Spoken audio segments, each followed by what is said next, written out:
नमस्कार, आप देख रहे हैं प्राइम न्यूज का डिजिटल प्लेटफॉर्म। मैं हूं आपके साथ पूजा मोहन पांडे। पश्चिम बंगाल की राजनीति में ऐसा तूफान आया है जिसने पूरे देश को चौंका दिया। 15 साल तक सत्ता पर राज करने वाली ममता बनर्जी की सरकार अब खत्म हो चुकी है। विधानसभा भंग हो गई है, कैबिनेट खत्म हो गई है, मुख्यमंत्री पद अपने आप समाप्त हो गया है। और अब सवाल उठ रहा है कि आखिर ऐसा कैसे हुआ? क्या राज्यपाल किसी मुख्यमंत्री को हटा सकते हैं? क्या चुनाव हारने के बाद भी कोई सरकार कुर्सी पर बनी रह सकती है? क्या बंगाल में राष्ट्रपति शासन लग गया है? और आखिर में संविधान का अनुच्छेद 17 यानी कि माफ कीजिएगा 174 यानी कि 174 2B क्या है, जिसने पूरे बंगाल की राजनीति में तब्दीलियां ला दी हैं, 360 डिग्री घुमा दिया है। आज हम इसी मसले को पूरी आसान भाषा में समझने की कोशिश करेंगे। इतिहास, संविधान, राजनीति और आगे क्या होगा, सब कुछ विस्तार से step by step.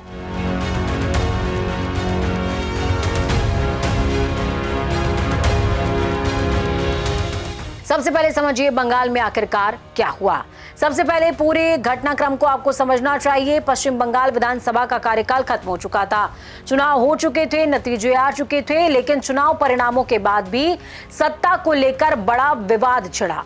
Mamata Banerjee ने चुनाव परिणामों पर सवाल उठाए, उन्होंने चुनाव आयोग की प्रक्रिया पर आपत्ति जताई, राजनीतिक तनाव बढ़ा और इस बीच संवैधानिक स्थिति ये बनी कि पुरानी विधानसभा का कार्यकाल समाप्त हो चुका था और नई सरकार का गठन नहीं हुआ था। यहीं से राज्यपाल की भूमिका शुरू होती है। राज्यपाल RN रवि ने संविधान के अनुच्छेद 174 2B के तहत विधानसभा को भंग करने का आदेश जारी किया। गजट नोटिफिकेशन जारी हुआ। नोटिफिकेशन पर मुख्य सचिव के हस्ताक्षर भी हुए और इसके साथ ही ममता सरकार का कार्यकाल खत्म हो गया। और अब बंगाल में ना पुरानी कैबिनेट बची है, ना मुख्यमंत्री। विधानसभा भंग होने का मतलब क्या होता है ये भी समझ लीजिए। अब इसे बिल्कुल आसान भाषा में आपको समझाती हूँ। भारत में किसी भी राज्य की सरकार विधानसभा के बहुमत पर चलती है, यानी जिस पार्टी के पास सबसे ज्यादा विधायक होते हैं वो सरकार बनाती है। लेकिन जब विधानसभा ही खत्म हो जाए तब सरकार भी अपने आप खत्म हो जाती है, यानी विधायक नहीं, सदन नहीं, बहुमत नहीं तो सरकार भी नहीं। इसीलिए विधानसभा भंग होते ही मुख्यमंत्री का पद भी खत्म हो जाता है, समाप्त माना जाता है। कई लोगों को लगता है मुख्यमंत्री को अलग से हटाया जाता है, लेकिन ऐसा नहीं है। असल में मुख्यमंत्री की ताकत विधानसभा से जुड़ी होती है। जब विधानसभा नहीं रहती तब मुख्यमंत्री की संवैधानिक शक्तियां क्षीण हो जाती हैं, समाप्त हो जाती हैं। अनुच्छेद 174 2B क्या है जिसने सबसे ज्यादा बवंडर और बवाल मचा कर रखा है? यही सबसे अहम सवाल है। भारतीय संविधान का अनुच्छेद 174 राज्यपाल को विधानसभा से जुड़े कुछ अधिकार देता है।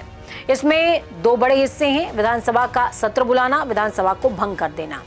174 2B के तहत राज्यपाल विधानसभा को भंग कर सकते हैं। अब सवाल उठता है कि क्या राज्यपाल अपनी मर्जी से ऐसा कर सकते हैं?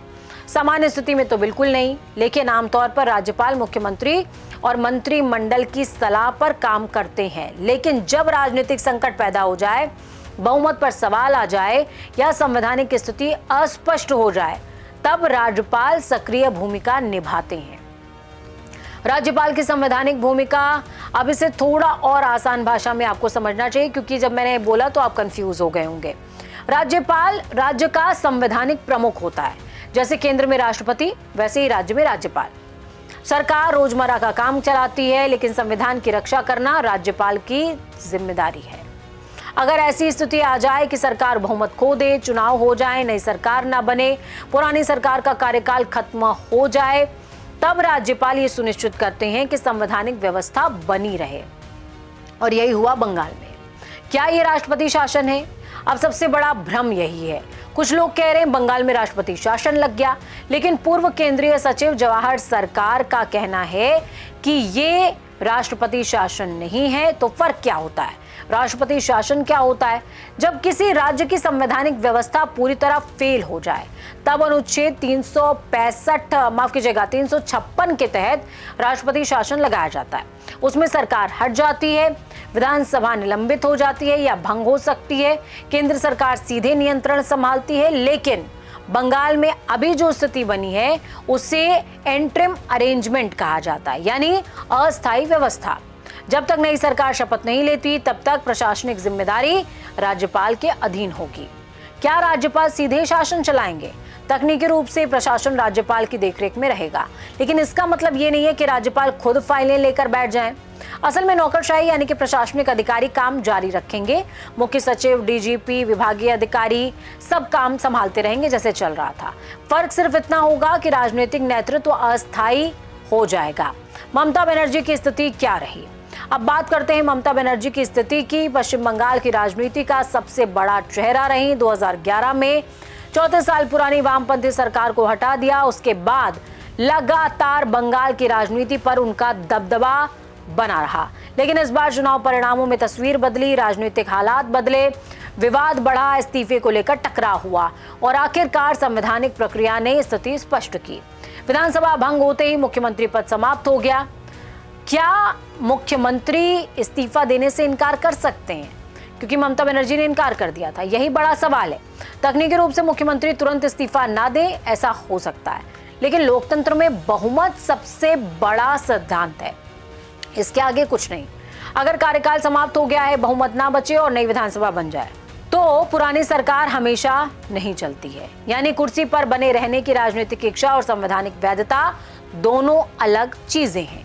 इतिहास में ऐसे मामले पहले कब कब हुए हैं, अब ये भी समझना जरूरी है। भारतीय राजनीति में पहले भी बड़े संकट आए हैं। 1997 का जिक्र करेंगे। लालू यादव का मामला समझिए। चारा घोटाले के समय लालू यादव पर भारी दबाव था, उनसे इस्तीफे की मांग हुई, लेकिन उन्होंने तुरंत इस्तीफा नहीं दिया। बाद में राजनीतिक दबाव बढ़ा और उन्होंने राबड़ी देवी को मुख्यमंत्री बना दिया।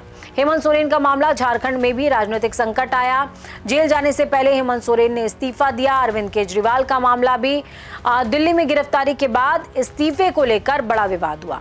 काफी समय तक राजनीतिक बहस भी चली। बाद में पार्टी पर दबाव बढ़ा, लेकिन बंगाल स्थिति बहुत अलग है। इसलिए अलग मानी जा रही है क्योंकि यहाँ विधानसभा भंग होने के साथ पूरी सत्ता संरचना समाप्त हो गई। क्या ये भारतीय लोकतंत्र में पहली घटना है? राजनीतिक विश्लेषकों का कहना है कि इस तरह की स्थिति बेहद दुर्लभ है।